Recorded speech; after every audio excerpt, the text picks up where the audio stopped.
Download aplikasi Tarbiyah Sunnah di handphone Anda. Tersedia di Google Play dan App Store. Bismillahirrahmanirrahim. Assalamualaikum warahmatullahi wabarakatuh.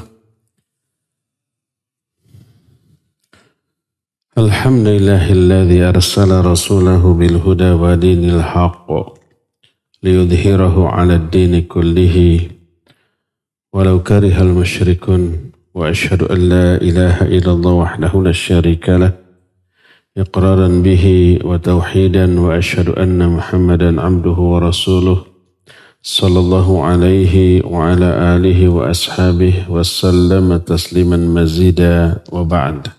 Alhamdulillah kita jumpa kembali dan ini merupakan pertemuan terakhir dari pembahasan kitab ini rewas.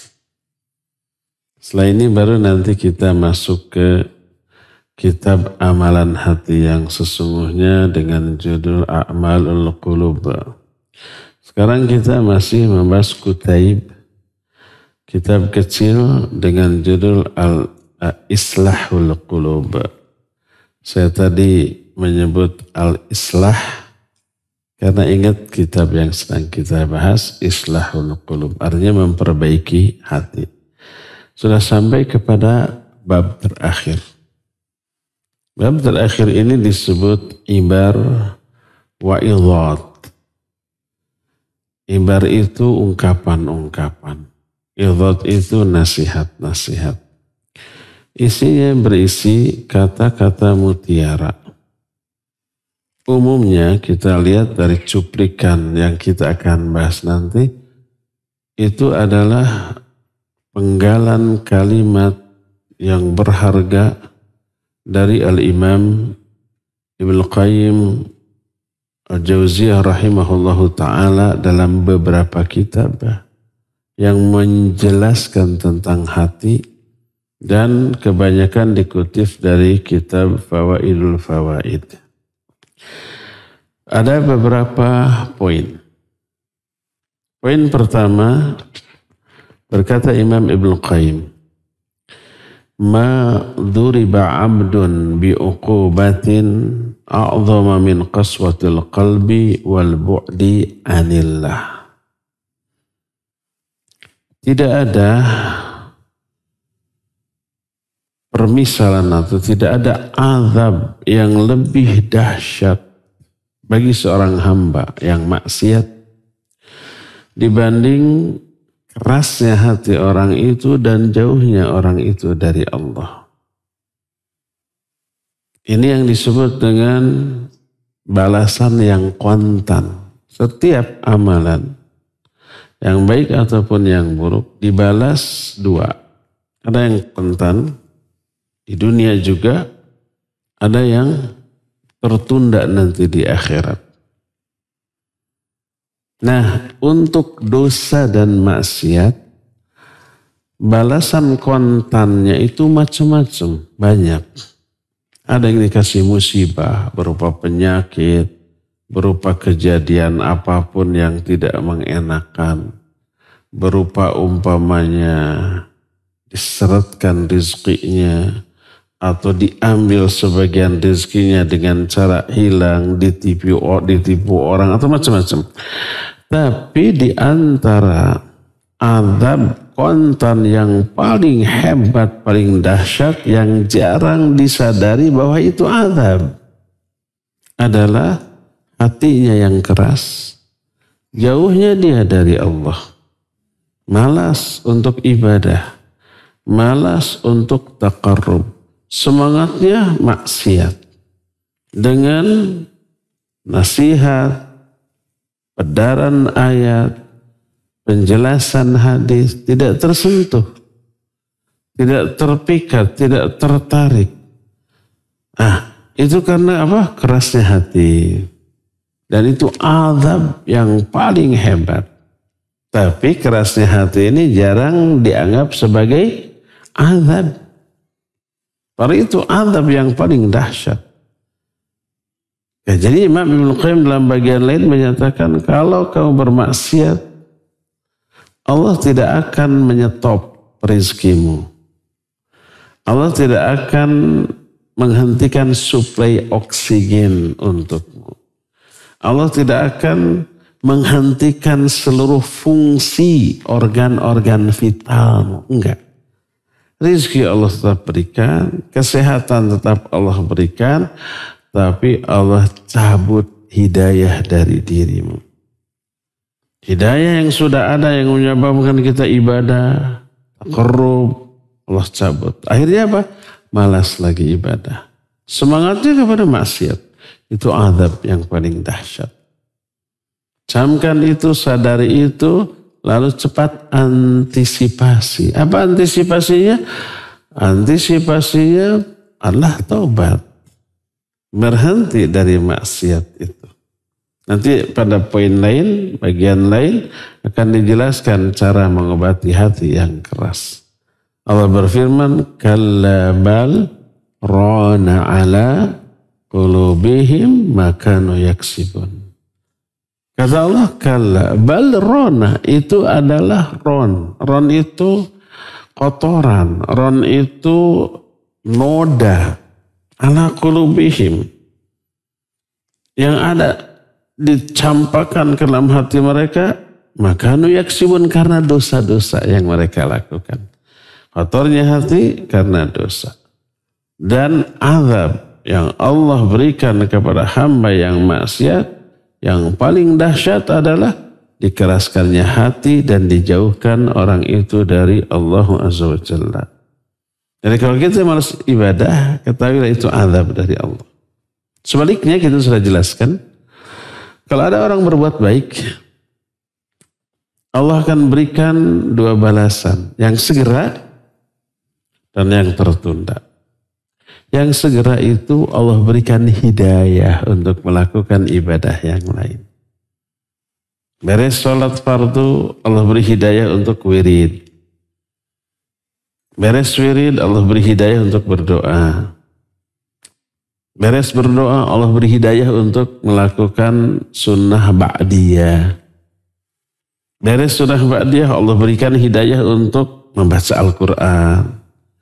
Beres baca Al-Quran, Allah terima, Allah beri hidayah lagi untuk infak. Lihat, ada canceling. Ambil dompet, masukkan dengan dompetnya. Hidayah itu balasan dari Allah atas diterimanya ibadah-ibadah yang dia lakukan sebelum. Begitu tuh. Inilah poin yang pertama. Kedua, ungkapan tadi oleh Imam Ibnu Qayyim disebutkan dalam kitab Fawaidul Fawaid halaman 262. Poin kedua.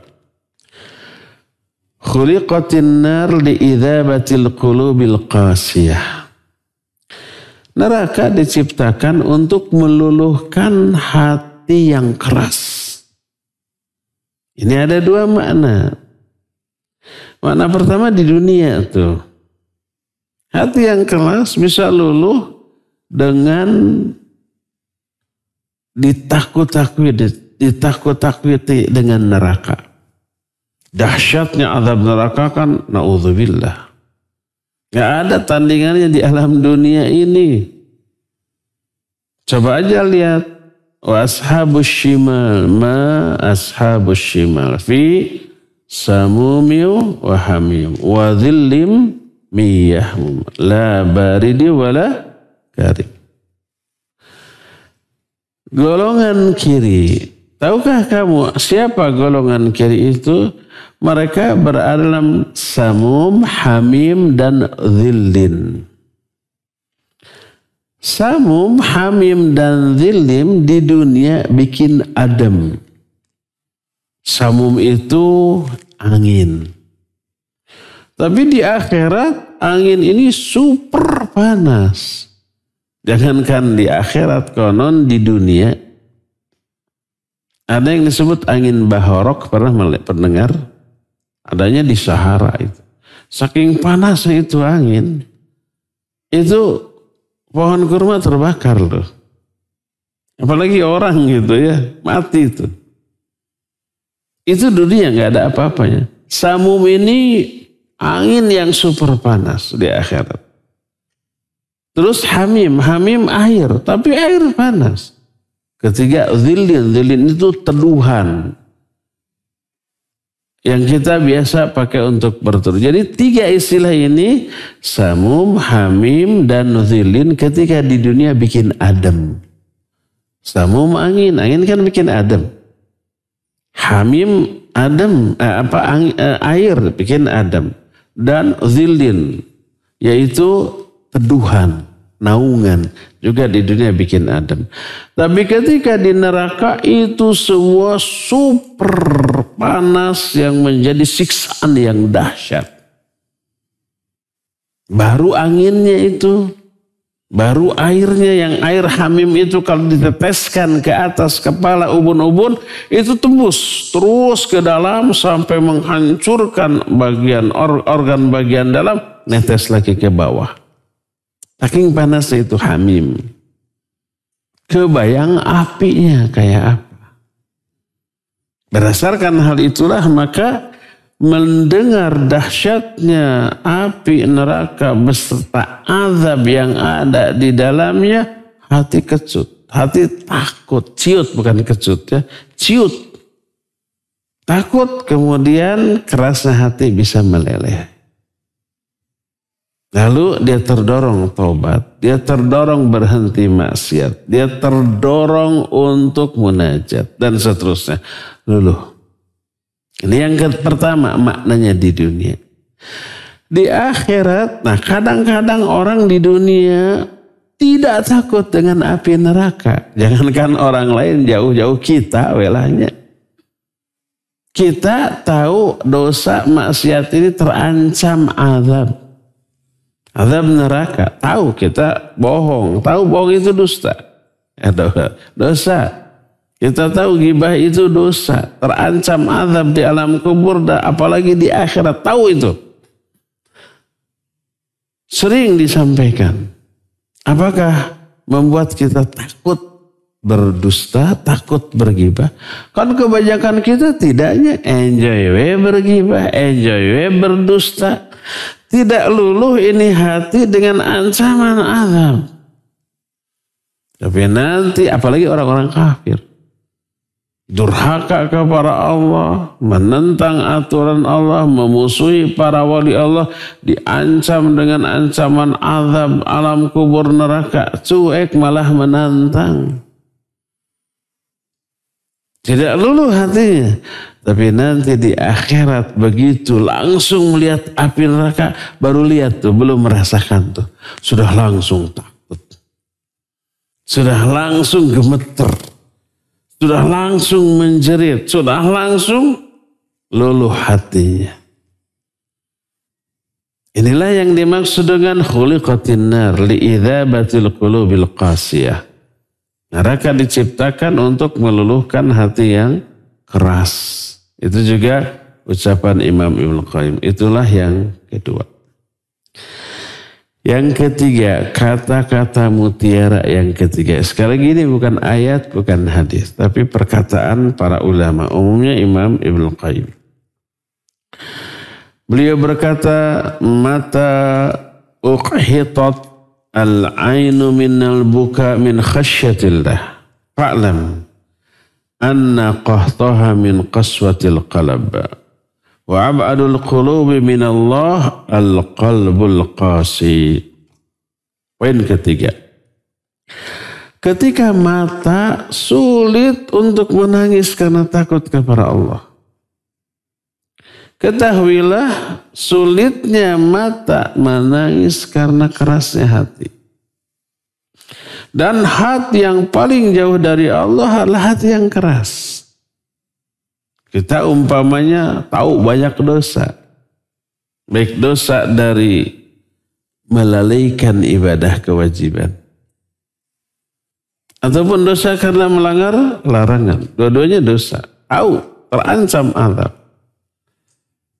Kita tahu, kita introspeksi. Mestinya kita yakin kita terancam azab, azabnya sangat dahsyat. Mestinya kan kita ini takut lalu menangisnya. Tapi kok susah menangis. Berat menangis. Ditangis-tangiskan susah. Ada yang begitu? Ada, sering. Bangun tengah malam, merenungi banyak dosa kesalahan. Tapi pingin nangis nggak ada. Padahal ada ancaman bagi yang susah nangis. Ada iming-iming bagi orang yang menangis. Karena takut kepada Allah. La ya. Kata Rasul SAW, ya. La yadkhulun nara man baka min khasyatillah. Tidak akan masuk neraka orang-orang yang menangis karena takut kepada Allah. Ada dua jenis tetesan yang menyebabkan tidak akan tersentuh oleh api neraka. Pertama, tetesan darah ketika berjihad di jalan Allah. Yang kedua, tetesan air mata karena takut kepada Allah. Ini kan iming-iming ya. Nah, kita mah tuh tekabita kata orang Sunda mah, tidak tergiur, banyak dosa, ada ancaman azab neraka, ada rasa takut tapi nangis susah. Kata Imam Ibnu Qayyim, ketahuilah, fa'lam anna qahtaha min qaswatil qalb. Ketahuilah bahwa susahnya kita menangis, mengeluarkan air mata, itu karena kekerasan hati, dan hati yang paling jauh dari Allah adalah hati yang keras. Sudah kita jelaskan tadi, kerasnya hati karena dosa. Dan Allah azab orang yang berdosa itu dengan cara dicabut hidayah. Sehingga hatinya keras, sehingga tidak termotivasi lagi untuk tobat, tidak termotivasi untuk ibadah, tidak terdorong untuk melakukan amal kebaikan, malah lebih semangat untuk menambah dosa dan maksiat. Inilah poin kedua. Ketiga. Keempat. Qaswatul qalbi min arba'atil asya. Nah, inilah, lihat. Kerasnya hati disebabkan karena 4 perkara. Hindarkan keempat perkara ini dalam kehidupan kita. Idza jawazatil qadrul hajah. Keempat perkara ini hukum asalnya mubah boleh. Tapi apabila dilakukan melebihi kadarnya, itu bisa mengeraskan hati. Apa sih 4 ini? Al-akl, makan. Makan mubah. Bahkan bisa jadi ibadah loh makan. Kedua, tidur. Ketiga, berbicara. Keempat, bergaul. 4 perkara ini hukum asalnya mubah. Tapi kalau lebay, berlebih-lebihan bisa mengeraskan hati. Makan terus sehari 5 piring. Sehari 5 kali. Sekali makan 2 piring. Itu bisa mengeraskan hati. Tidur juga begitu. Seharian tidur terus. Demikian juga berbicara, ngomong, lobat catur, tanpa bukur.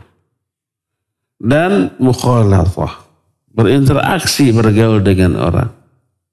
Itu 4-4-nya bisa mengeraskan hati.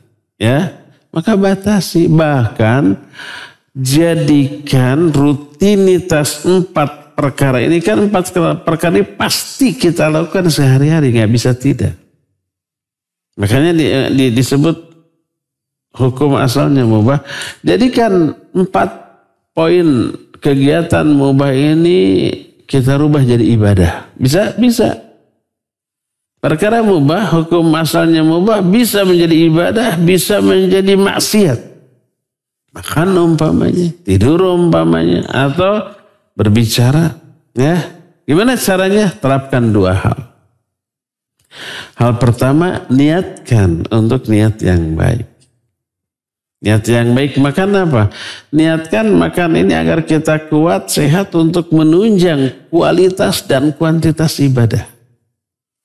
Kalau makanan yang kita konsumsi makanan yang sehat dengan kadar yang pas, tidak kurang, tidak berlebihan. Akibatnya apa? Kita sehat. Yang kita konsumsi buah, sayur, protein gitu ya. Kita hindarkan keburukan, gorengan keburukan. Kita hindarkan makanan yang halal tapi bisa merusak kesehatan tubuh. Seperti gorengan tadi. Seperti gula. Punten ke yang jualan gula.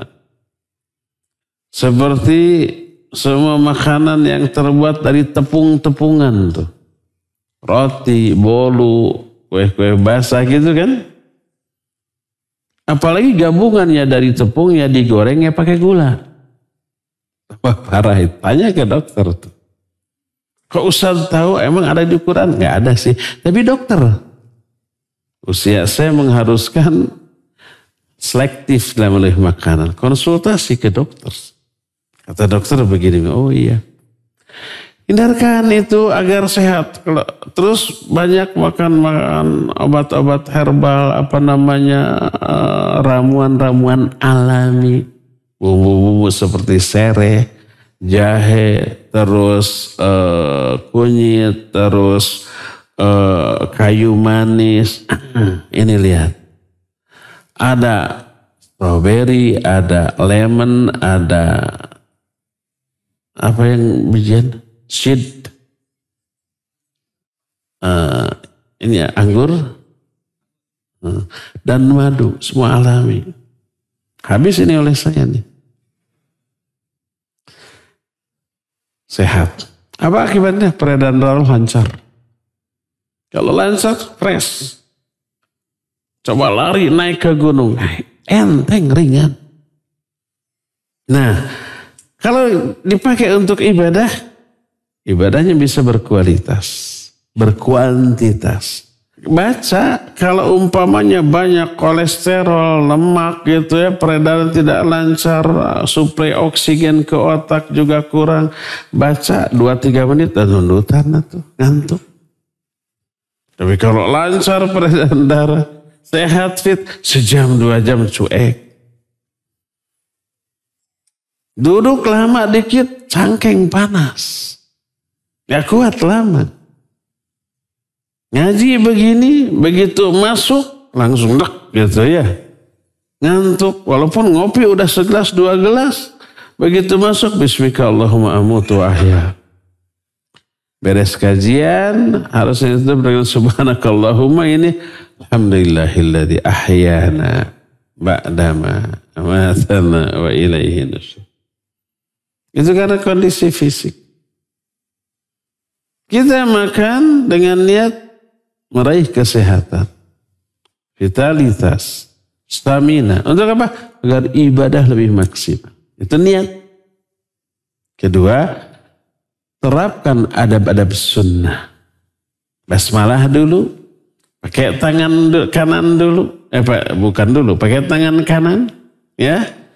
Raih makanan yang paling dekat. Terlebih dahulu jangan ngarongkong. Jangan ngarongkong itu menjangkau yang jauh. Gimana kalau di depan kita sambal, daging di sana? Apa harus sambal terus? Nah, boleh ambil daging yang jauh. Kata Syekh Al-Utsaimin rahimahullah. Maksudnya kalau makanannya sama, di sini di sana sama, jangan ambil yang jauh. Dekat aja. Kenapa? Mengambil yang jauh itu cermin dari pusat. Umpamanya di sini sama, di sana sama, ngambil dulu yang jauh. Apa motivasinya? Di dekat ada. Motivasinya yang bisa disimpulkan, dia ingin dapat bagian yang lebih banyak. Dia ambil bagian orang dulu. Biar bagian dia utuh, bagian orang lain terambil sama dia. Rakus kan gitu? Itu maknanya. Tapi kalau kita makan barang di depan kita hanya sambal, cabai, dagingnya di sana. Boleh nggak? Boleh hampir. Nah, jadi terapkan adab makan. Terus setelahnya berdoa. Alhamdulillahilladzi at'amani hadza. Wa razaqanihi min ghairi haulin minni wala quwwah. Maka diampuni semua dosanya. Kata Nabi SAW, siapa orang yang makan setelah makan berdoa dengan doa yang barusan, Kata Rasul sallallahu alaihi wasallam, "Ghufir lahu ma taqaddama min dzambi," akan diampuni dosa-dosa yang telah lalu. Ya makan enak, ya sehat, ya kenyang, ya diampuni dosa. Ya dapat pahala, bismillahnya dapat pahala. Doanya dapat pahala, niatnya dapat pahala, dapat dosa gugur, sehat, enak. Ini yang menyebabkan amalan yang hukum asalnya mubah bisa berubah menjadi ibadah karena dua hal. Niat yang benar dan adab. Bisa berubah menjadi dosa kalau niatnya salah, adabnya adab-adab syaitoniyah. Makan. Kenapa kamu makan banyak? Biar kalau dipukul kuat, kalau lari kenceng, sebab mau nyopet. Umpamanya. Niat makan banyak agar sehat, kalau ketangkap kuat dipukul, kalau lari bisa kenceng. Niatnya untuk berbuat maksiat. Adabnya tidak menerapkan adab sunnah, pakai kiri, ya, tidak basmalah gitu. Yang tadi ambil dulu bagian orang lain atau nggak diem, ambil bagian kita. Akhirnya pacorokokod. Nggak ada terjemahan. Berantem gitu. Jadi dosa ya. Jadi penyebab kerasnya hati adalah karena 4 berlebih-lebihan. Makan berlebih-lebihan, tidur berlebih-lebihan, bicara berlebih-lebihan, dan bergaul, berinteraksi juga berlebih-lebihan. Inilah poin yang keempat. Kelima, laisal i'tibaru bi'amalil birri bil jawarih. Innamal i'tibar bi birril qulub wa taqwaha wa tathhiriha anil atham. Safarud dunya yuqta'u bisairil abdan wa safarul akhirah yuqta'u bisairil qulub. Ini dalam banget ya, filosofinya luar biasa. Kata beliau, kata Imam Ibnu Qayyim, yang beliau ungkapkan ini bukan Imam Ibnu Qayyim kata, tapi dalam kitab Lataiful Ma'arif susunan al-Imam Ibnu Rajab Al-Hambali rahimahullah. Kata beliau, laisal i'tibar, kemana terjemahkan? Penilaian bagi seseorang tidak dilihat karena amal-amal baik yang dilakukan oleh anggota badan. Tapi penilaian bagi seseorang adalah karena perbuatan baik yang dilandaskan pada kebaikan hati dan ketakwaannya, serta bersihnya hati itu dari dosa. Apa maknanya? Maknanya kalau amalan buruk, amalan anggota badan kelihatan baik. Tapi hatinya busuk. Apa yang terjadi? Pertama, niatnya bisa salah, riya atau untuk kepentingan dunia.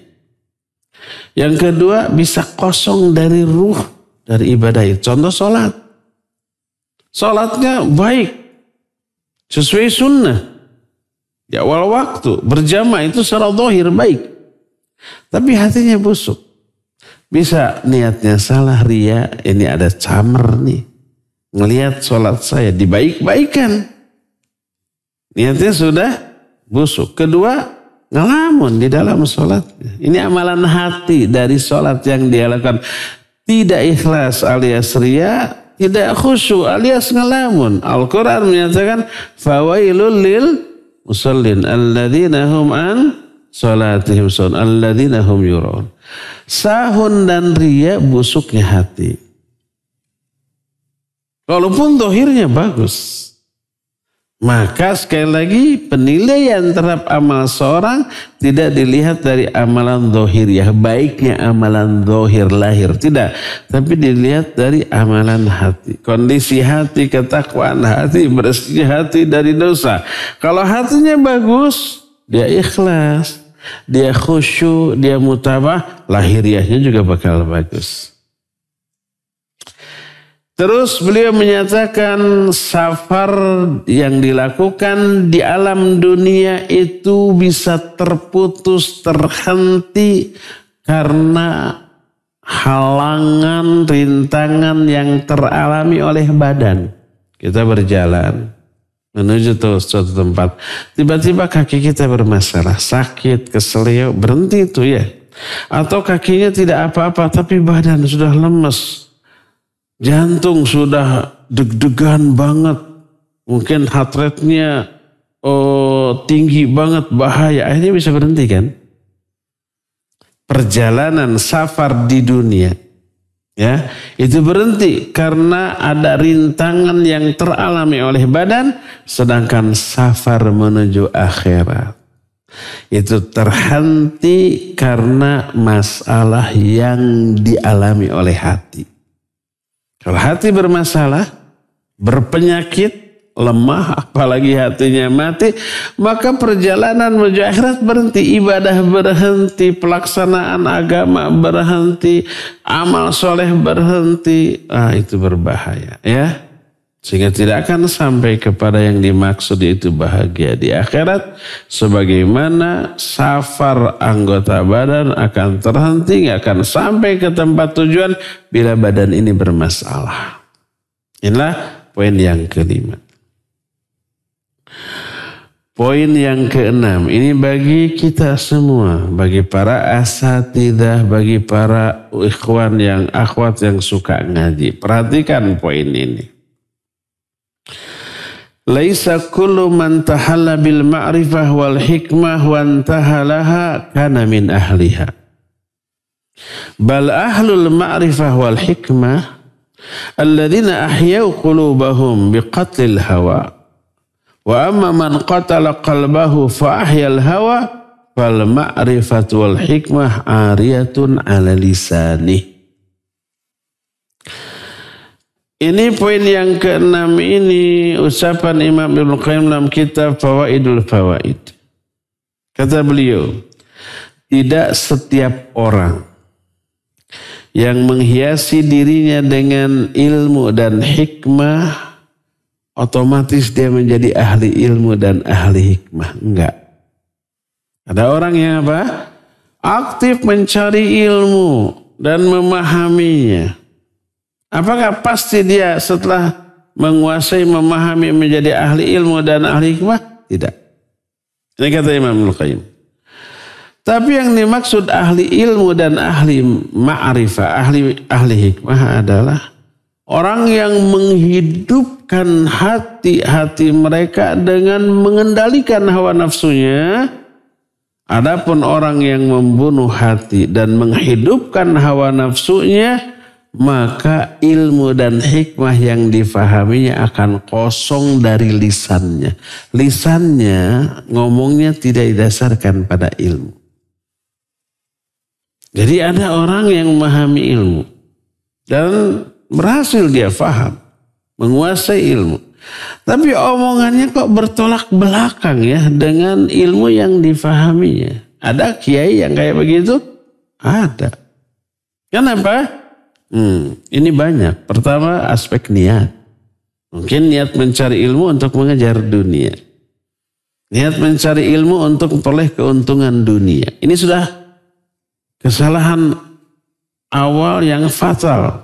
Man ta'allama ilman mimma yubtagha bihi wajhullahi azza wa jalla la yata'allumuhu illa liyusiba bihi arada minad dunya lam yajid arfal jannah. Siapa orang yang mencari suatu ilmu, ilmu itu tidak boleh dicari kecuali dengan untuk meraih wajah Allah. Tapi dia tidak mempelajari ilmu itu kecuali untuk meraih keuntungan dunia. Dia tidak akan mencium baunya surga di akhir. Para ulama zaman baheula banyak yang seperti itu di awal langkah pencarian ilmu. Niatnya enggak karena Allah. Sampai Imam Al-Baihaqi menyatakan talabnal ilma li ghairillah. Kami dulu pernah mencari ilmu bukan karena Allah. Karena apa? Karena dunia ingin dihormati, dihargai, diagungkan, disanjung. Karena mereka melihat kehidupan para ulama di zaman mereka indah. Diagungkan, dihormati, dipuji, disanjung orang. Gitulah gitu. Itu kehidupan yang indah itu. Maka banyak orang termotivasi ingin menjadi ulama karena aspek duniawinya. Diagungkan. Apalagi orang-orang zaman sekarang kalau ada ustadz dai beken gitu ya. Sekali kajian ribuan orang dipuji disanjung. Kelihatan kehidupannya itu seperti indah. Saya ingin hidup seperti itu. Umpamanya. Lalu dia belajar agar ingin menjadi ustadz seperti dia. Dipuji, terkenal di mana-mana. Sekali kajian ribuan yang datang. Dikenal sebagai dai sejuta ummahat. Ustadz beken, mubalik, viral. Macam-macamnya. Ada yang begitu? Mungkin ada. Ini salah, keliru. Tapi para ulama zaman dahulu pernah begitu tuh. Tapi apa yang terjadi? Di tengah perjalanan ketika sedang belajar, ilmu yang dia pelajari menuntun dia untuk ikhlas. Salah satu bab yang dipelajari adalah bab niat. Itu bab awal dalam setiap kitab-kitab yang berisi pelajaran akhlak, bab awal niat. Contoh yang nyata kitab Riyadhus Shalihin, Sunan Imam An-Nawawi. Itu akhlak. Bab awal apa? Al-ikhlas wa ihdharun niyah. Itu bab awal. Bab ikhlas dan menghadirkan niat. Baru pertama aja nggak boleh mencari ilmu karena dunia. Sudah kena tuh. Lalu di sana ada ancaman. Siapa yang mencari ilmu karena dunia, neraka tuh. La ta'allamul ilma litubahu bihil ulama wa la tumaru bihil sufaha wa la taqayyaru bihil majalisa faman fa'ala dhalik fannar. Jangan kalian mencari ilmu hanya karena ingin disebut ulama. Jangan juga mencari ilmu karena untuk berdebat dengan orang-orang bodoh, mengalahkan orang-orang bodoh. Atau karena ingin terpilih menonjol di setiap majelis. Siapa yang niat mencari ilmu karena itu, neraka. Itu mengerikan. Akhirnya niat para ulama terubah. Terluruskan dengan ilmu yang dipelajari, akhirnya diikhlaskan, baru berhasil itu. Tapi tidak semua orang begitu. Ada yang kekeh. Tahu ini neraka atau dosa, ada enak atau menjadi orang beken di dunia. Kan gitu ya. Nah, itu karena niat. Yang keliru, yang salah. Walaupun menguasai ilmu, ternyata lisannya mengeluarkan statement yang bertolak belakang dengan ilmu. Maka dia bukan ahli ilmu, ahli ma'rifah atau ahli hikmah, bukan. Ini yang kata Imam Ibnu Qayyim, laisa kullu man tahalla bil ma'rifah wal hikmah wa antahalaha kana min ahliha. Tidak semua orang yang belajar ilmu hikmah, dia menjadi ahli ilmu dan ahli hikmah, tidak. Bal ahlul ma'rifati wal hikmah alladhina ahyau qulubahum bi khatlil hawa. Ahli ilmu, ahli ma'rifah adalah orang yang menghidupkan hatinya dengan membunuh hawa nafsunya. Adapun kalau dia membunuh hati dan menyuburkan hawa nafsu, maka lisannya akan kosong dari ilmu dan hikmah. Inilah poin yang ke-6. Poin yang ke-7. Ini berisi kiat menghidupkan hati, kiat menjaga agar hati jangan runtuh dan mati. Poin ke-7 ini masih ucapan Imam Ibnu Qayyim dalam kitab Fawaidul Fawaid. Kharabul qalbi minal amni wal ghaflah wa imaratuhu minal khasyah wa dzikr. Runtuhnya hati, hancurnya hati karena dua. Karena merasa aman dari murka dan azab Allah. Karena kesalahpahaman. Allah Maha Pengampun, Maha Penyayang. Walaupun saya salah, walaupun saya dosa, insya Allah diampuni. Tidak kan gitunya. Apalagi pernah mendengar hadis kecintaan Allah kepada seorang hamba lebih besar daripada kecintaan seorang ibu kepada bayi yang disusuinya. Pernah dengar? Kalau bayi yang disusui oleh seorang ibu melakukan kesalahan apapun, damal dikukumah aku indungna. Apakah bayi suka bikin kesel ibu? Pastilah ya. BAB di sana. Ya. Tapi gak pernah ibunya kesel. Tetapnya dipuji. Ih anak mama cakep sambil diobehan. Nangis gitunya. Rewel tetap saja. Tidak diapa-apakan. Dianggap normal dan wajar. Walaupun menjengkelkan ibunya. Kenapa? Karena cinta ibunya yang sangat besar kepada si bayi. Nah cinta Allah kepada hamba lebih besar lagi. Lalu berpikir walaupun saya dosa, dorhaka, malikukumah tetap diampuni. Kan gitunya. Akhirnya merasa aman dari murka dan azab Allah. Walaupun sudah banyak melakukan dosa dan maksiat. Bahaya. Akhirnya apa? Hatinya hancur, runtuh, rusak. Kerusakan hati, runtuhnya hati, amruknya hati karena dua. Merasa aman dari murka dan azab Allah setelah dosa dan maksiat. Dan ghaflah, lalai dia. Lalai dari kewajibannya. Lalai dalam menunaikan hak Allah. Lalai dalam melaksanakan perintah Allah dan menjauhi larangannya. Dua, penyebab hancur dan runtuhnya hati. Wa imaratuhu, dan menghidupkan, memakmurkan hati juga dengan dua. Itu lawan dari tadi. Kalau penghancur merasa aman dari murka dan azab Allah, ini merasa takut terhadap murka dan azab Allah. Kedua, ghaflah lawannya zikir. Hidupkan hati, makmurkan hati dengan dua, dengan memupuk rasa takut. Takut ini rem yang pakem. Makin besar takutnya makin pakem tuh.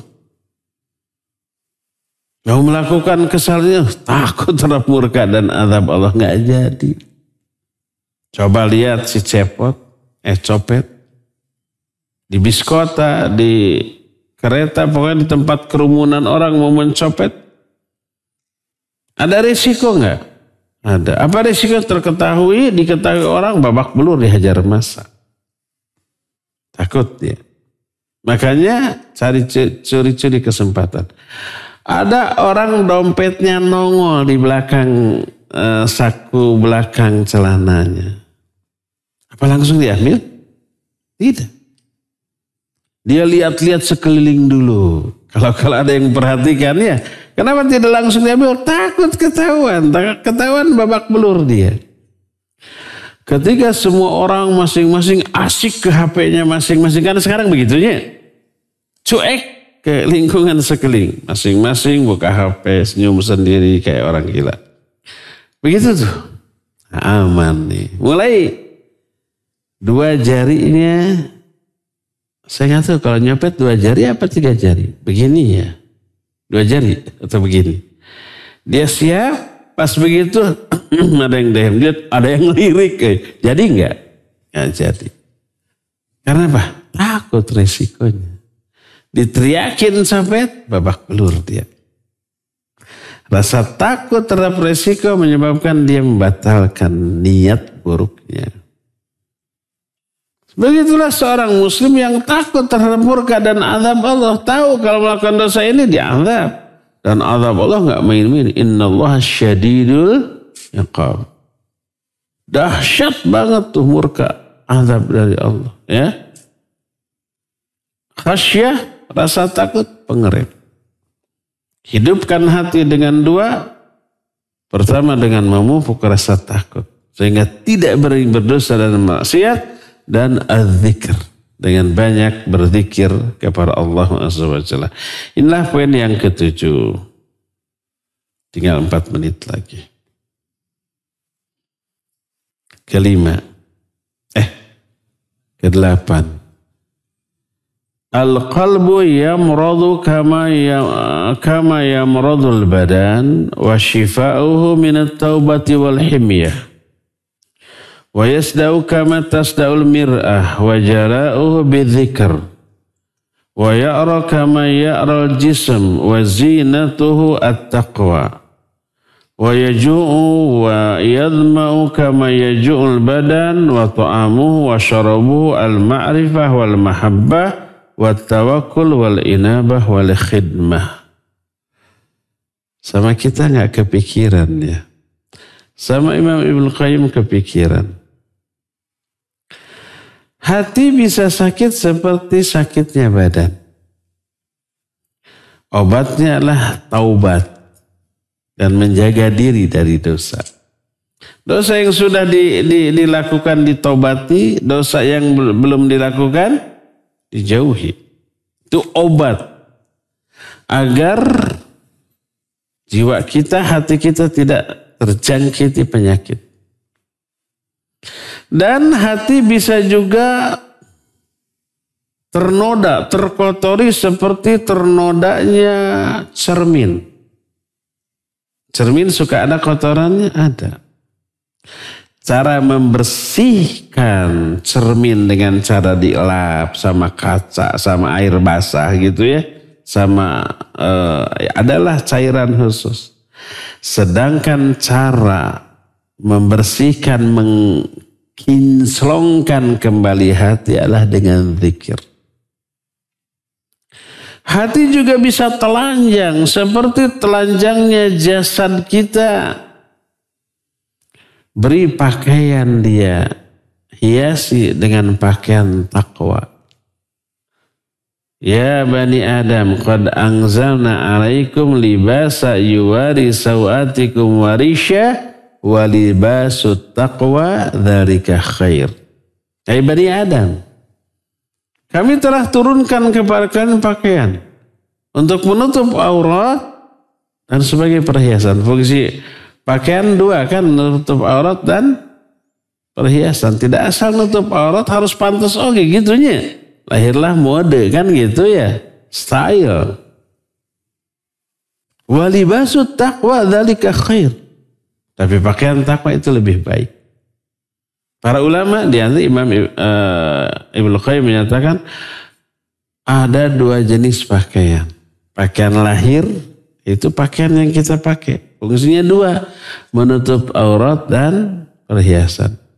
Kedua pakaian batin, sama, menutup aurat dari batin kita dan sebagai perhiasan. Apa pakaian batin? Itu takwa.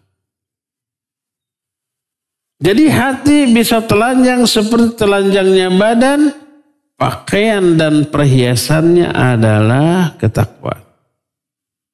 Ketakwaan ini yang menyebabkan aib dari jiwa itu akan tertutupi. Dan perilaku yang menjadi perhiasan bagi orang tersebut akan menjadi indah. Ketakwaan melahirkan keindahan perilaku, kemuliaan akhlak. Jadi semua perilakunya teh indah di mata orang. Dia ramah, full senyum, dia membantu, menolong, peduli kepada sesama gitu ya. Dia tidak kepo, tidak tajasus, tidak mengungkap aib-aib orang. Pokoknya menyenangkan, indahlah perilaku. Itulah kemuliaan akhlak. Dan kemuliaan akhlak itu lahir dari takwa. Kata Abu Darda radhiyallahu an, la takunu taqiyan hatta takuna aliman, wa la takunu bil ilmi jamilan hatta takuna bihi amilan. Kamu gak bisa menjadi orang takwa sebelum kamu berilmu. Dan dengan ilmumu, perilakumu tak akan terlihat indah. Akhlakmu tidak akan mulia sebelum kamu mengamalkan ilmu-ilmu itu. Jadi, kalau umpamanya badan bisa telanjang, sehingga terbuka aib-aibnya dan depan sesuai ketinggalinannya. Tidak layak dilihat. Maka kalau badan bisa begitu, jiwa juga bisa begitu, dan penutup aurat dan penghiasnya adalah ketakwaan. Lalu kata Imam Ibnu Qayyim rahimahullah, hati juga bisa merasa lapar dan haus sebagaimana yang dialami oleh badan. Makanan dan minumannya adalah ilmu dan mahabbah. Jadi ilmu itu konsumsi nutrisi bagi jiwa. Kalau nggak diberi ilmu, tidak diberi mahabbah, rasa cinta kepada Allah, jiwa ini akan kelaparan. Kalau dibiarkan begitu, sebagaimana badan, kalau lapar dibiarkan, dia lemah, dia rentan terkena penyakit, lama-lama mati. Hati juga begitu. Konsumsi nutrisi bagi hati, ilmu, iman, mahabbah kepada Allah Azza wa Jalla. Itu tuh, kasih makan jiwa kita. Maka akan kuat. Kalau enggak, lemah dan mati. Kalau jiwa sudah mati, jiwa ini terkubur dalam badan kita, maka badan kita sudah menjadi kuburan bagi hati kita yang sudah mati. Makanya sering saya ungkap, para ulama zaman dahulu kalau melihat orang-orang kafir, mereka mengatakan itu adalah kuburan sedang berjalan. Maksud kuburan berjalan teh, orang kafir hatinya sudah mati dan sudah terkubur dalam badannya. Badannya menjadi kuburan bagi hatinya sebelum badan itu kelak dikuburkan setelah matinya. Jadi jiwa bisa lapar, bisa haus sebagaimana badan, makanannya, minumannya adalah ilmu, mahabbah, tawakal, inabah, dan khidmah. Maka hidupkan, kuatkan, sehatkan jiwa kita dengan banyak mengkonsumsi ilmu sebagai nutrisi bagi jiwa kita. Juga pupuk, mahabbah, tawakal, inabah, dan khidmah kepada Allah Subhanahu wa ta'ala. Itu masih perkataan Imam Ibnu Qayyim. Itu yang ke-8. Ke-9. Nah ini perhatikan nih ya. Idha'atul qalbi min ithari dunya alal akhirah. Wa idha'atul waqti min tulil amal. Fajtama'al fasadu kulluhu fittiba'il hawa wa tulil amal wassalahu kulluhu fittiba'il huda wal istidad lil liqa. Ini akan diminta pertanggungjawaban ya. Kata Imam Ibnu Qayyim yang beliau masih jelas dalam kitab Faidul Fawaid, menyia-nyiakan hati ini kan anugerah dari Allah. Nikmat hati ini pemberian karunia yang sangat besar. Wajib untuk kita syukur. Jangan disia-siakan. Menyia-nyiakan hati adalah dalam bentuk lebih mengutamakan dunia dibanding akhirat. Jadi siapa orang yang lebih mengejar dunia dengan mengabaikan akhirat, berarti dia menyia-nyiakan fungsi hati. Gak mikir tuh. Kalau hati ini berpikir, yang berpikir dari tubuh kita itu hati loh. Bukannya akal. Hati itu akal. Al-Quran menjelaskan. Inna fi dzalika la dzikra liman kana lahu qalbun ay aqlun. Dalam hal ini ada pelajaran bagi orang yang punya hati, maksudnya punya akal. Hati itu fungsinya berpikir atau memahami. Lahum qulubun la yafqahuna biha. Mereka punya hati tapi hati itu tidak dipakai untuk memahami. Afalahum qulubun la yaqiluna biha. Bukankah mereka punya hati tapi hati itu tidak mereka gunakan untuk berpikir? Jadi Quran menjelaskan yang berpikir itu hati. Hati tempatnya di mana? Dada kirinya. Tapi kenapa orang kalau berpikir nunjuknya ke kepala? Mikir kan gitunya. Gak pernah ada mikir nih. Padahal yang berpikir adalah hati. Jadi kalau hati ini tidak difungsikan, pasti berkesimpulan lebih mengutamakan dunia daripada akhirat. Tapi siapa orang yang cerdas memfungsikan hatinya sebaliknya, pasti akan lebih mengejar akhirat dengan menggunakan dunia sebagai wasilah, bukan sebaliknya. Kenapa? Pertama, dunia masih sebentar. Berapa tahun sih kita hidup? 60, 70, 80 gitu. Kata Nabi SAW, a'maru ummati ma baina sittin wa sab'in. Umur umatku antara 60 sampai 70. Jarang yang lebih dari itu. 100. Antum jangan berharap atau jangan berpikiran. Kalau 100 tahun kita diberi jatah sampai hari terakhir kehidupan kita itu kita akan sehat, akan bahagia. Enggak. Lewat 60, lewat 70 tahun sudah mulai terkena banyak penyakit yang menyiksa. Terkena 6B. Bolor. Bolor tuh rabun. Kadang-kadang masih muda sudah berkacamata. Ada? Banyak. Anak-anak juga ada. Saya masih normal nih. Gak perlu kacamata. Jadi jangankan kitab yang hurufnya segede-gede ini gitu. Ingredient sebuah obat pasti bisa saya baca tuh. Normal ya. Jadi kalau mau nadhor nanti jelas tanpa kacamata. Maksudnya nadhor kitab. Nadhor tuh melihat. Anda pikiran jangan kemana-mana. Ya kitab. Bolor kalau udah tua. Budeg. Kalau ngomong harus teriak. Balelol. Balel itu bicaranya nggak jelas karena ompong. Beser. Sudah ada yang beser di sini? Boson. Boson itu BA terus, buang angin terus. Belikan. Belikan itu ambekan. Sedikit tersinggung ya. Mudah tersinggung. Nah, selain itu, ya, kalau sudah nggak ada sesama yang seusia dengan kita, kesepian. Ngobrol dengan anak cucu sudah nggak nyambung, dah istilahnya, bahasanya juga sekarang beda-bedanya. Oh, nenek mah kudet, kudetnya gitunya, kuper, update dong, tidak nyambung tuh.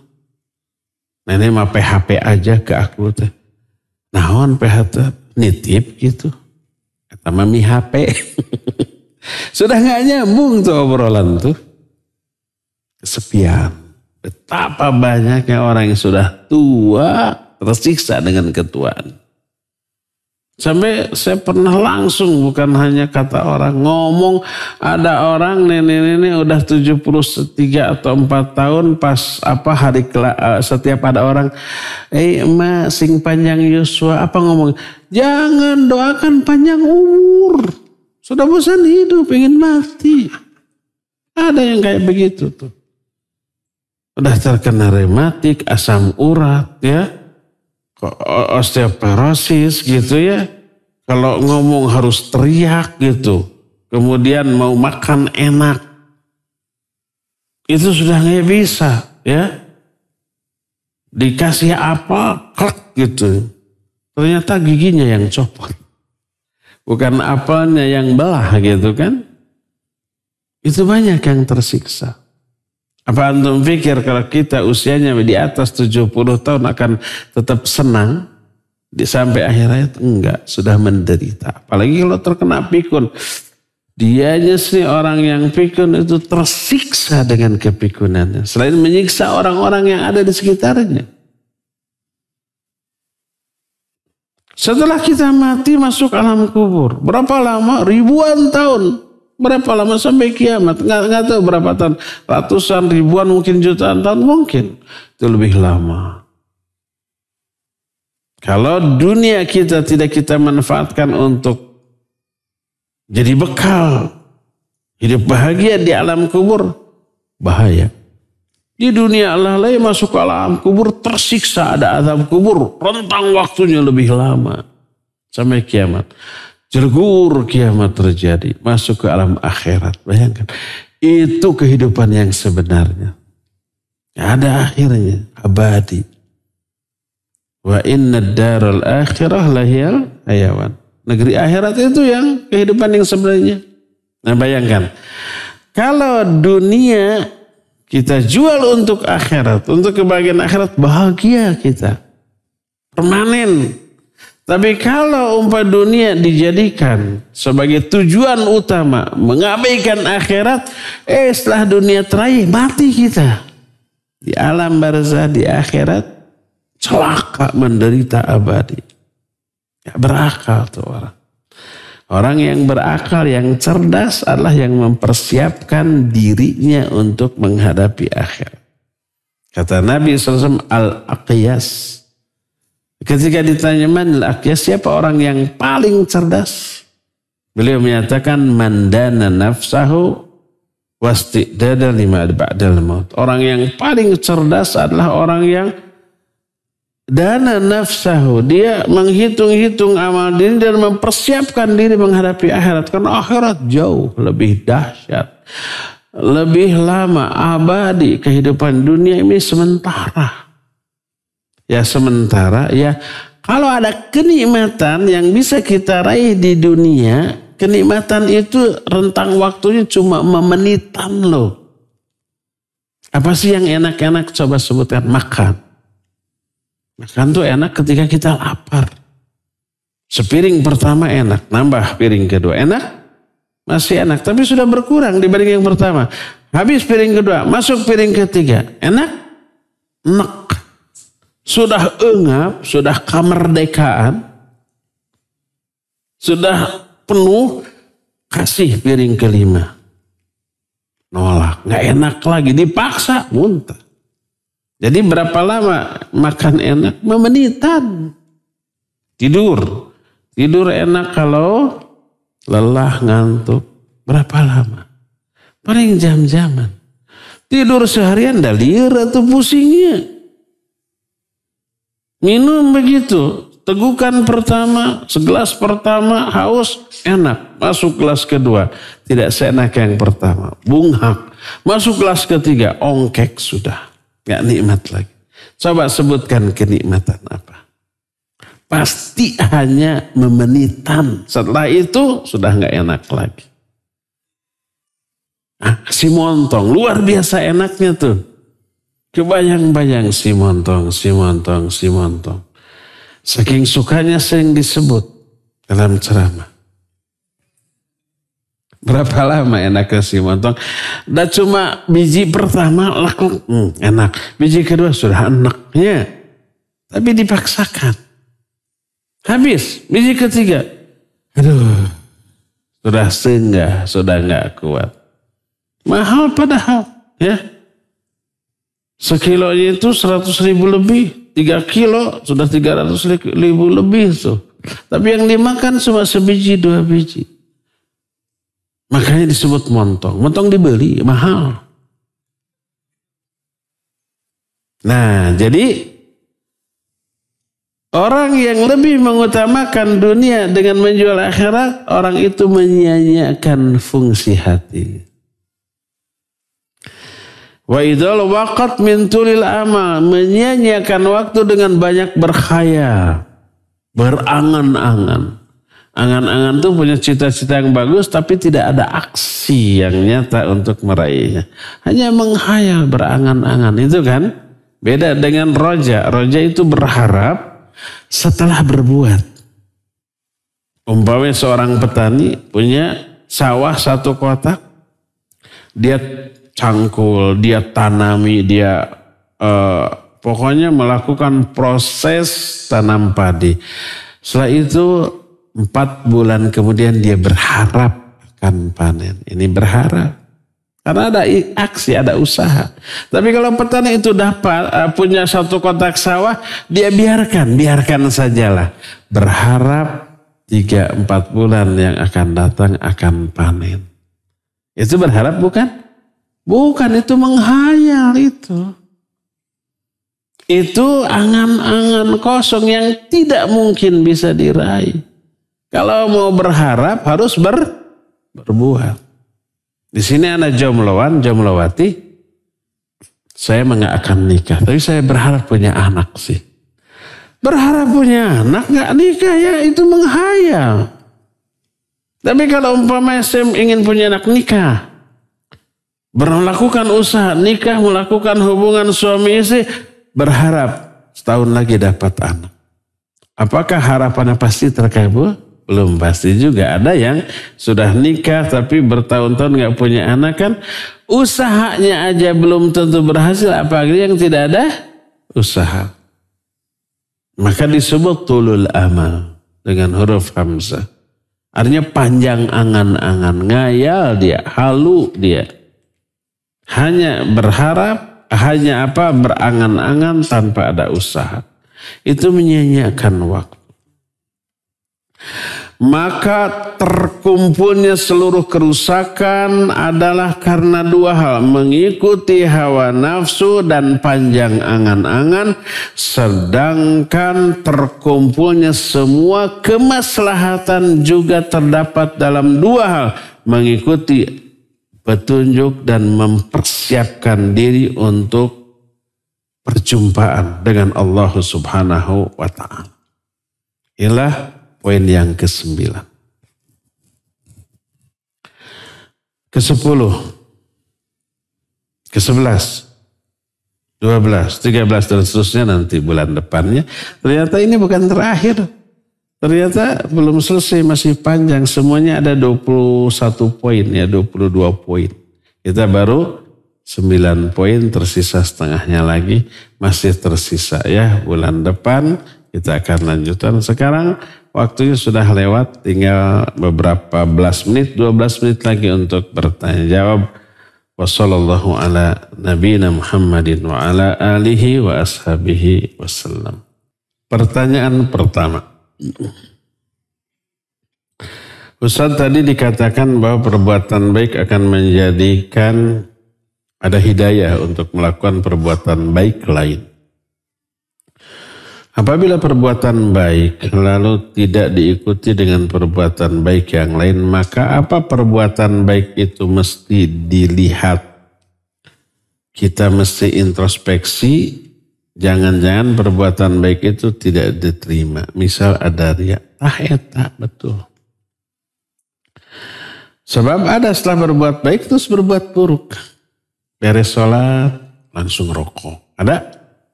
Beres sholat, wirid, setelah itu ngobrol gibah. Ada?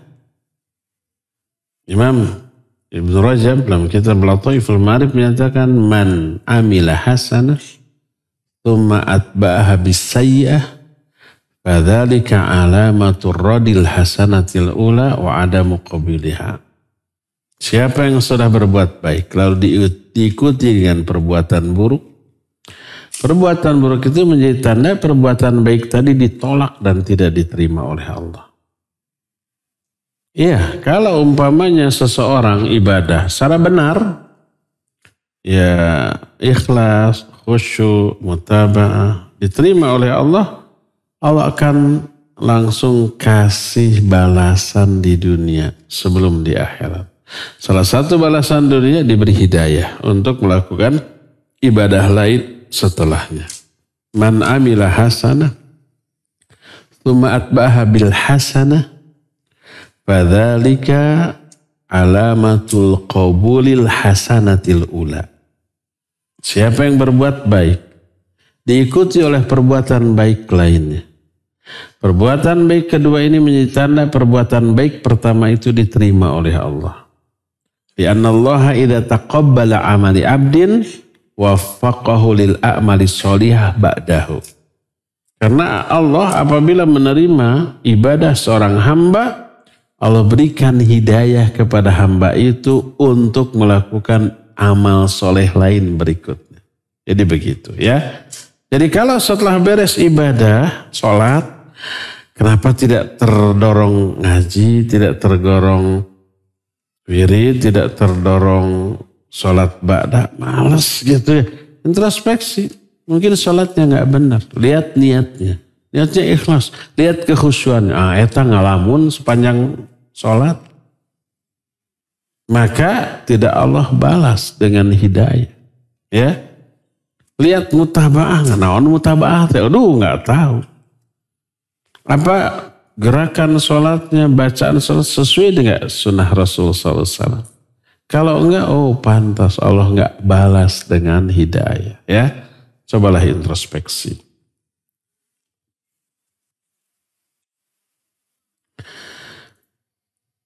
Assalamualaikum warahmatullahi wabarakatuh. Waalaikumsalam warahmatullahi wabarakatuh. Ini dengan huruf Arab lalu ahsanallahi ilaikum. Suganti assalamualaikum deh.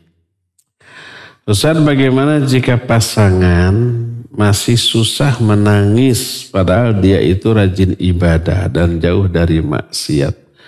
Pasangan, nah bukan diri sorangan. Kalah nuduh pasangan. Bagaimana jika pasangan masih susah menangis? Siapa tuh menangis tapi tidak sepengetahuan kita. Dan itu bagus. Dia kalau usahakan jangan menangis di hadapan orang. Kalau ada perasaan ingin menangis, tahan. Usahakan jangan keluar. Kalau menangis, nangislah ketika sendirian. Nabi SAW menyatakan di antara 7 golongan, orang yang akan dapat naungan adalah rajulun dzakarallaha khalian fafadat aina. Seseorang yang berzikir ibadah kepada sendirian, lalu berlilanglah air matanya. Mungkin ketika menangis kita tidak lihat. Karena dia menyembunyikan tangisan. Tapi ketika menyendiri, tak kelihatan menangis. Husnudzon saja begitu. Kalau toh betul sok diintip-intip, lagi menyendiri diintip, kalah seserian sorangan, bukan menangis. Periksakan ke dokter. Ke ahli jiwa. Bagaimana kalau masih susah menangis padahal dia rajin ibadah dan jauh dari maksiat? Coba lihat, maksiat ada 2 penyebab. Pertama jelas melanggar larangan Allah. Kedua, ini nih, mengabaikan larangan Allah itu juga maksiat. Kadang ketika ibadah kita bermaksiat. Ketika ibadah. Contoh ketika sholat. Ketika sholat kita bermaksiat. Pasti itu. Apa maksiat dalam sholat? Minimalnya khusyuk. Khusyuk itu wajib. Karena orang yang tidak khusyuk diancam dengan azab. Menunjukkan dosa. Tidak khusyuk adalah maksiat. Tidak ikhlas adalah maksiat. Tidak mutaba'ah adalah maksiat. Tidak berjamaah di awal waktu di masjid tanpa uzur untuk laki-laki adalah maksiat. Ya. Jadi maksiat salah satu penyebabnya karena melalaikan kewajiban. Pantas beres sholat, Nabi SAW mensunnahkan kepada kita untuk apa? Istighfar. Pertama yang kita ucapkan seusai salam, astagfirullah, astagfirullah. Minta ampunan. Kalau ada orang yang bertanya, kok kayak udah habis dosa aja istighfar? Iya betul, kita habis berbuat dosa dalam sholat. Dosa apa? Kan lagi sholat. Dosa kelalaian yang kita lakukan dalam sholat. Lalai dari keikhlasan, lalai dari kekhusyuan, lalai dari mutaba'ah, banyak tuh. Ya.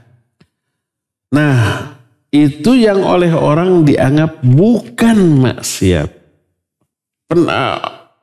Pikiran orang maksiat itu melanggar larangan. Larangan dilanggar maksiat. Karena itu mengabaikan perintah juga maksiat. Nah mungkin orang tadi pasangan yang sah menangis rajin ibadah, coba kualitas dari ibadah. Aspek niat, aspek kekhusyuan, aspek mutaba'ah dan aspek-aspek lain. Karena kurang berkualitas mungkin saja tertolak oleh Allah itu ibadahnya sehingga dikeraskan hatinya ya. Allahu a'lam. Di print ini masih ganti bulan Kamari ya. Sudah agak lecek. Atau ke sini bawa printer jangan-jangan. Enggak. Allah tidak membeda-bedakan Rasul yang satu dengan lain. Sementara pelaksanaan masing-masing diberikan kitab suci dengan diturunkannya. Ada yang sekaligus, ada yang berangsur-angsur. Dan juga pada saat Rasulullah dimi'rajkan, beliau dipertemukan dengan beberapa nabi dan rasul di langit yang berbeda tingkatannya. Mohon penjelasan. Apanya yang harus dijelaskan? Udah gamblang. Maksudnya ada ayat la nufarriqu baina ahadim mir rusul. Kami tidak membeda-bedakan satu rasul pun. Bukankah para rasul kemuliaannya berbeda? Ada rasul yang lebih mulia dari yang lain? Ada. Di antara semua nabi dan rasul, yang paling utama adalah para rasul. Di antara para rasul yang lebih utama adalah ulul azmi. Di kalangan para ulul azmi yang paling utama adalah Nabi Muhammad SAW. Satu nabi kemuliaannya di atas nabi yang lain. Tapi kenapa Allah menyatakan la nufarriqu baina ahadim mir rusuli? Kami tidak membeda-bedakan. Maksudnya tidak membeda-bedakan dalam hal mengimani. Semua rasul kita imani mereka para utusan Allah. Sama ke Nabi Muhammad iman, ke Nabi Isa iman, ke Nabi Musa iman, ke Nabi Ibrahim, Nabi Adam kita imani. Tapi kemuliaan mereka berbeda-beda. Itu yang dimaksud ya.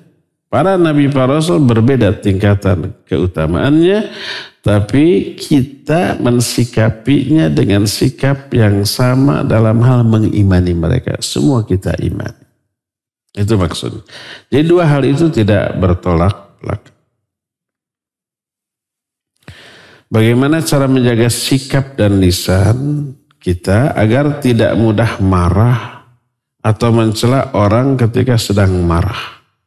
Padahal saya suka menjaga sholat wajib, sunnah, puasa, dan membaca Al-Quran. Iya. Pertama, yang paling utama adalah kenali Allah semendalam yang kita bisa. Melalui kajian terhadap Al-Asma'ul Husna. Nama-nama dan sifat Allah. Ada tuh kitab bagus. Fiqih Al-Asma'ul Husna. Sunan Syekh Abdul Razak. Coba minta dibahas di kajian rutin di Cikarang. Kalau di Bandung ada.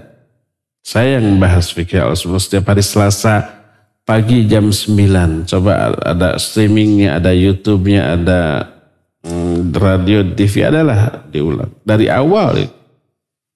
Semakin mengenal Allah ya.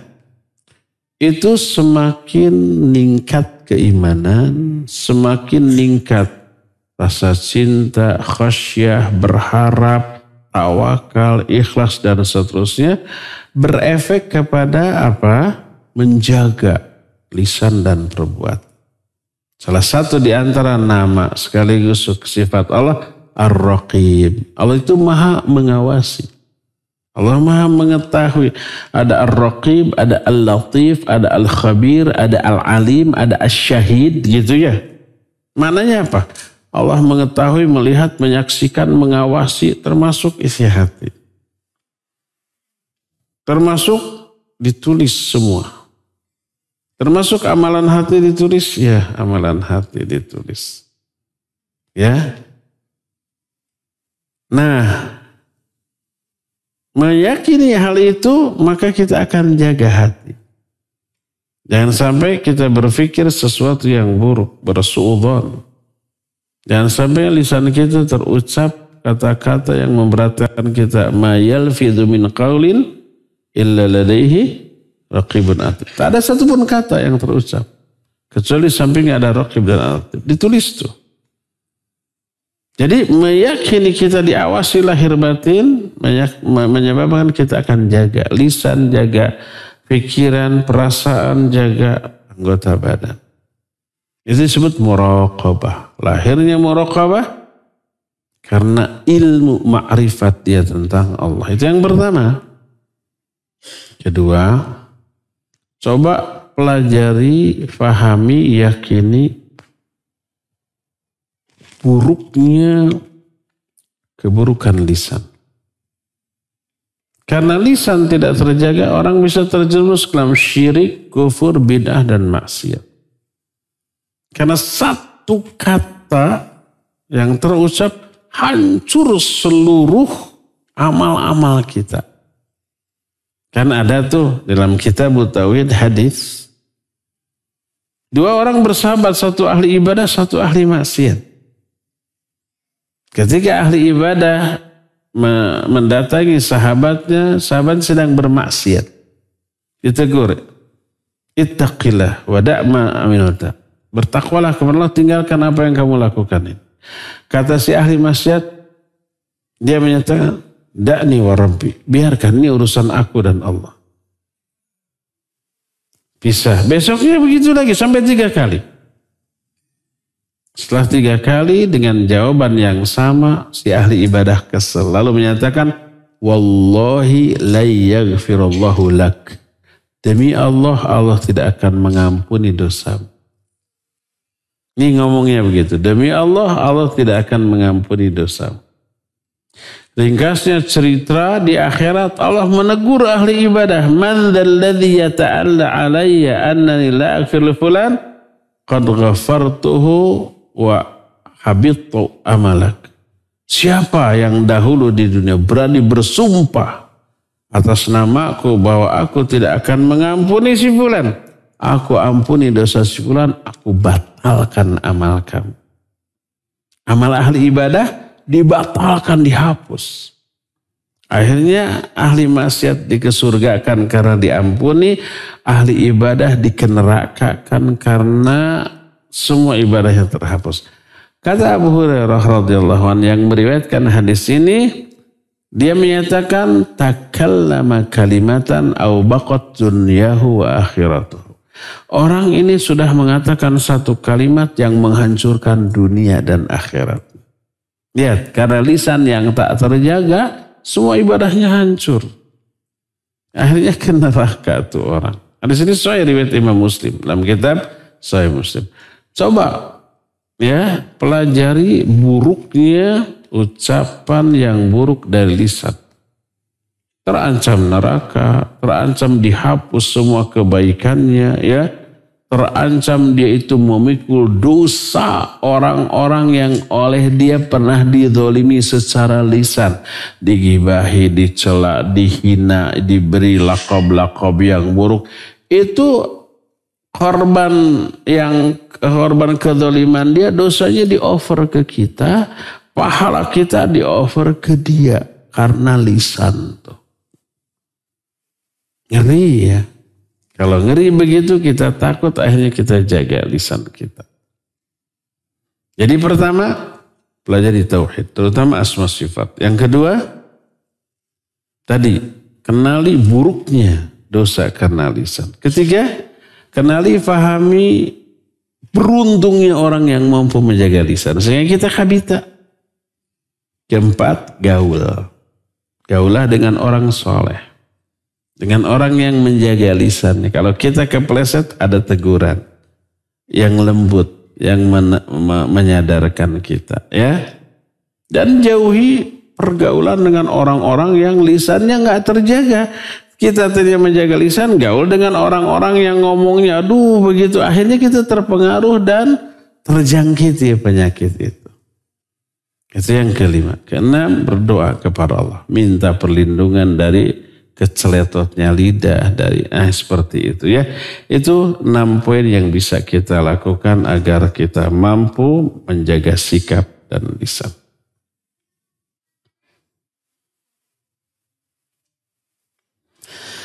Bagaimana pembagian peran seorang ibu dan ayah dalam mendidik anak agar menjadi generasi Rabbani? Itu mah harus jadi judul tabligh akbar. Gak cukup waktu 10 menit, 15 menit, 2 jam itu ya. Usulkan ke panitia ya.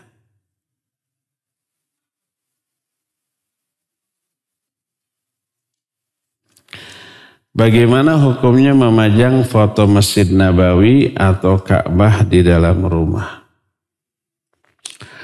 Pertama, tergantung nih. Niatnya ria atau tidak. Ini menunjukkan kita pernah ke sana. Agar semua orang yang bertamu tahu, oh pernah ke Mekah, oh pernah ke Madinah. Apalagi foto asli bikinan kita, jepret, cetak, lalu ada kenangan indah ketika di Madinah. Waduh, ria, pamer, nggak boleh, itu yang pertama. Kedua, kalau memajang foto di sana itu hanya lukisan, hukum asal boleh kalau lukisannya bukan makhluk hidup.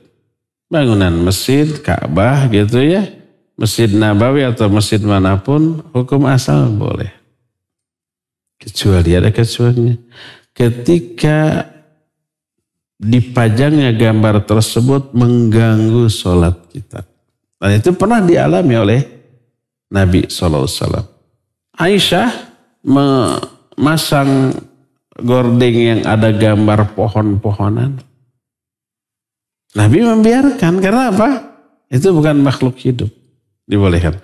Tapi seusai sholat beliau menyatakan amiti anni hadha. Singkirkan gambar ini dariku. Karena apa?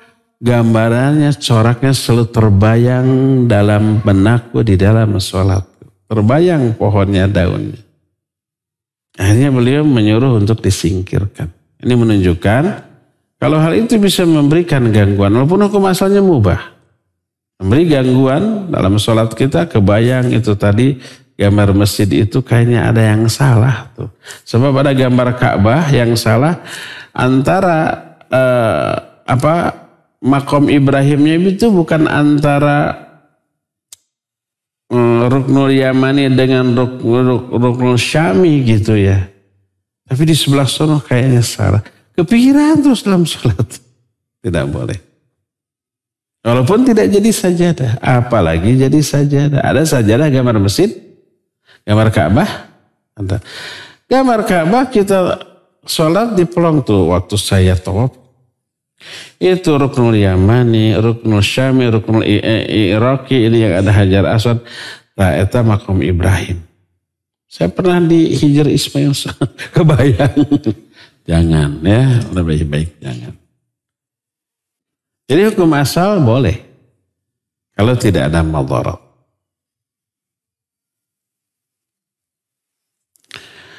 Apakah ada korelasi bukan dengan Z tapi dengan jim. Ijma itu kesepakatan.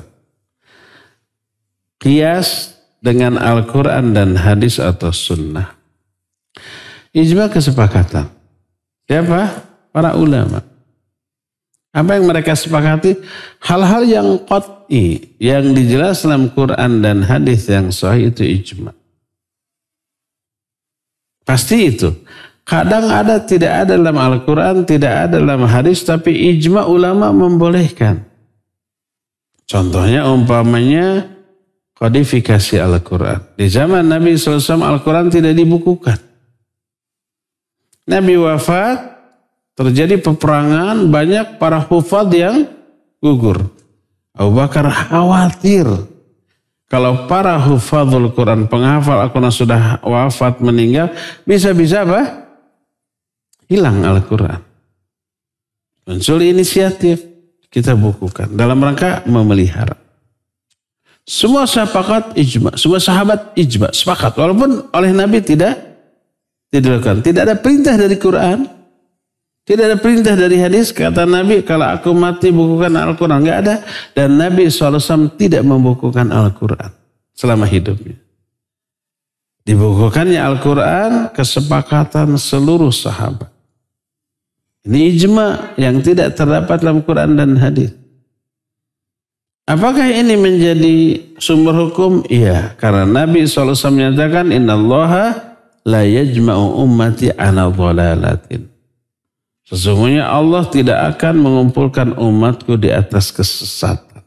Kalau umatku ijma, pasti benar yang diijmainya. Dan semua ulama sahabat dan orang-orang muslim sampai hari kiamat tidak ada yang keberatan dengan dibukukannya Al-Quran. Malah bersyukur. Kita sekarang bersyukur di Al-Quran dulu dibukukan sehingga sampai ke kitanya. Itu jadi sumber hukum? Iya. Ijma jadi sumber hukum yang tidak dijelaskan dalam Quran Sunnah asal semua sahabat atau para ulama ijma. Itu contoh ijma. Termasuk hadis. Hadis tidak ada di zaman Nabi SAW catatannya. Kemudian diadakan, ya. Tapi tak ada satupun kaum muslimin yang keberatan, malah bersyukur. Itu ijma. Jadi sumber hukum, jadi sumber hukum. Itu yang disebut dengan ijma, ya. Kalau kias artinya perbandingan. Nabi SAW tidak pernah mengeluarkan zakat fitrah dengan beras. Ada beras? Jarang, mungkin ada, tapi super jarang. Tapi hadisnya bukan keluarkan zakat dengan gandum atau kurma, bukan. Tapi keluarkan dengan dari bahan makanan pokok. Itu bahan makanan pokoknya tuh.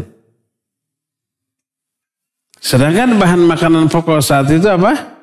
Gandum, kurma, ya, dan yang sejenisnya. Sedangkan di Indonesia kurma bukan bahan makanan pokok, cemilannya.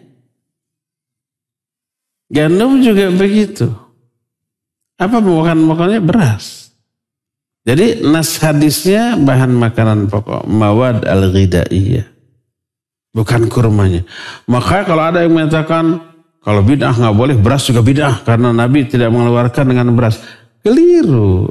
Nabi tidak menyuruh dengan kurmanya, tapi dengan bahan makanan pokok. Di kita bahan makanan pokoknya beras, ya beras. Tidak bid'ah, ya.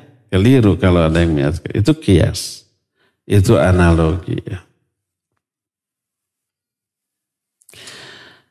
Bagaimana caranya mengatasi krisis moral yang terjadi saat ini terutama di pejabat teras? Liur saya.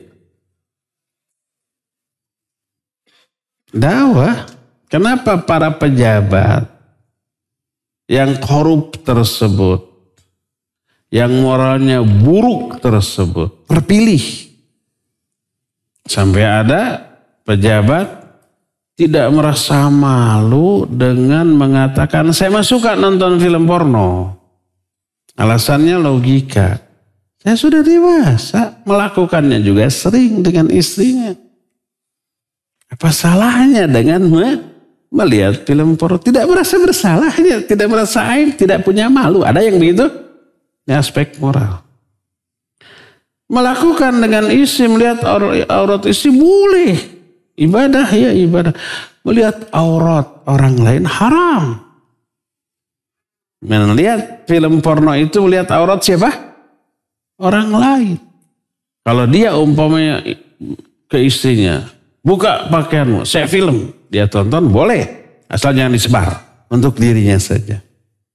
Tapi orang lain yang melakukan dengan hubungan suami istri telanjang, di shoot, kita yang nonton, dosa besar. Karena apa? Karena melihat aurat orang lain. Tapi ada pejabat yang tidak merasa berbangga aja. Saya suka nonton. Yang seperti itu kepilih. Kenapa kepilih? Yang milihnya juga sama bejatnya. Kalau yang memilih sama bejatnya moralnya, itu menunjukkan kegagalan dakwah. Tidak tersentuh dakwah oleh kita. Yang tersentuh dakwah tidak mungkin memilih yang kayak begitu. Nah, ini menunjukkan memang dakwah harus lebih digalak. Bukan berarti harus galak dalam berdakwah. Digalakan itu diapain? Ditingkatkan.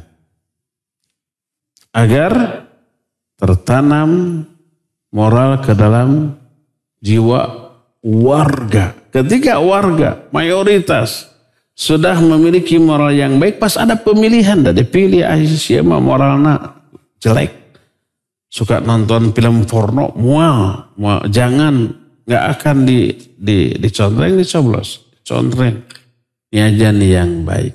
Nah gitu. Jadi krisis moral yang terjadi pada diri para pejabat, baik kemaksiatannya dan bangga dengan kemaksiatan atau korupsi gitu ya, itu karena kesalahan para pemilihnya yang kayak gitu dipilih. Dan kesalahan para pemilihnya menunjukkan masih terbatasnya hasil dari dakwah.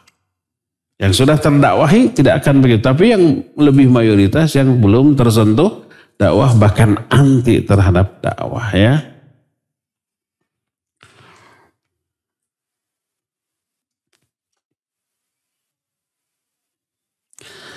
Bagaimana bertobat dari dosa besar, dosa zina? Bolehkah menikahi wanita tersebut? Ya. Tobat dari dosa besar lakukan 7 syarat. Pertama, berhenti dari dosa itu. Kedua, menyesal sudah melakukan. Ketiga, bertekad tidak mengulang kembali. Keempat, kalau dosanya itu berkaitan dengan hak orang, kembalikan hak itu ke orang tersebut. Kita pernah ngambil barangnya, tobat, kembalikan. Atau ganti dengan yang senilai. Kelima, lakukan sebelum sakaratul maut. Keenam, lakukan sebelum matahari terbit dari barat. Tadi di timur, di barat. Timurnya, saya nggak memperhatikan. Kayaknya masih dari timur. Timur barat tadi? Yakin? Masih terbuka pintu tobat. Ketujuh, ikhlas. Bukan karena kepentingan dunia. Bukan karena kepentingan politik. Kalau 7 syarat itu terpenuhi, insya Allah diampun. Bagaimana kalau dosa zina? Apakah dia itu minta dirajam? Kalau di Indonesia nggak mungkin ya. Datang ke polisi, saya sudah berzina, tolong dirajam. Dirajam nggak? Enggak. Datang ke Ustaz, Pak Ustaz saya sudah zina, tolong rajam. Dirajam nggak sama Ustaz itu? Nggak boleh Ustaz merajam begitu. Bukan haknya. Saya ke Arab Saudi, ke Hakam sana, di sana berlaku hukum Islam. Datang, tolong rajam saya. Dideportasi itu, balik kayak itu. Bukan urusan di dia kan gitu. Gimana tobatnya? Lakukan 7 syarat tadi ya. Kemudian rahasiakan zina. Jangan ada yang tahu. Apalagi ke istrinya. Maaf ya. Saya sudah mengkhianati mau. Kenapa? Udah berzina. Hancur itu. Ya. Rahasiakan antara dia dengan Allah. Jangan diceritakan kepada siapapun. Termasuk ke Ustaz. Gimana kalau mau bertanya hukumnya konsultasi? Jangan diakui. Saya sudah berzina, gimana tobat? Jangan. Samarkan aja. Gimana hukumnya kalau ada orang berzina mau tobat? Gimana tobatnya? Gitu. Bukan dia. Bukan pengalaman saya. Bukan. Oleh Ustaz nanti dijawab. Walaupun Ustaz paham. Oh itu dia. Jadi samarkan ya. Mungkin seperti ini juga. Nah, udah lakukan sebanyak mungkin amal soleh. Banyak-banyak istighfar, banyak infak dan sedekah. Jauhi dosa-dosa yang lain. Insya Allah Allah akan ampuni dosanya. Boleh nggak menikahi wanita itu? Jangan. Kecuali kalau dia juga sudah bertobat. Dan tidak hamil. Dia tobat, kita tobat, tidak hamil, silakan nikah. Yakinkan dulu tidak hamil ya. Biarkan dia dulu haid suci setelah berbuat dosa tersebut. Setelah itu boleh dinikahi. Asal tobat dulu ya. Dua-duanya komitmen untuk bertobat.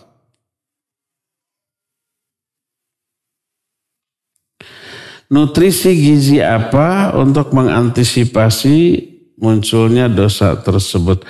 Yang tadi ya.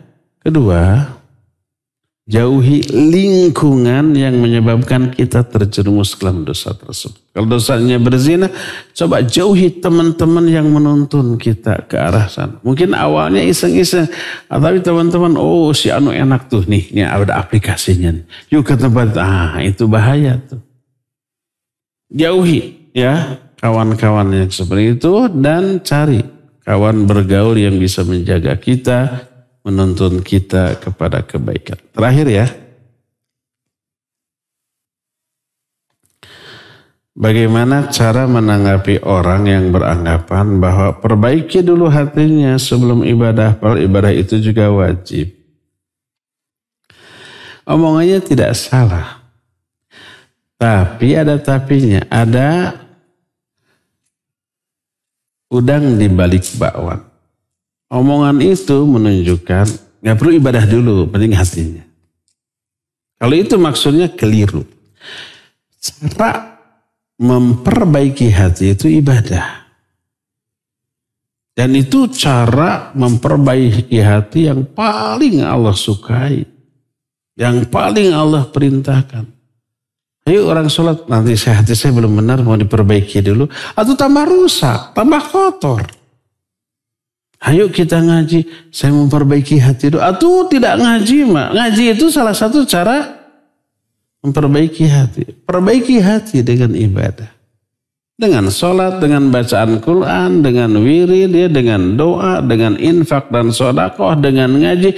Itu ibadah amal soleh, cara yang real, yang nyata untuk memperbaiki hati.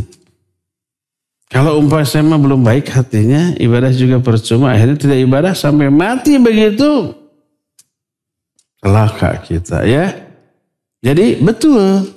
Perbaiki dulu hati, tapi ibadah adalah cara real untuk memperbaiki hati ya. Cukup ya sampai di sini. Semoga Allah Azza wa Jalla mempertemukan kita kembali di masa yang akan datang. Subhanakallahum bihamdik asyhadu an la ilaha illa anta astaghfiruka wa atubu ilaik walhamdulillahirabbil alamin. Wassalamualaikum warahmatullahi wabarakatuh.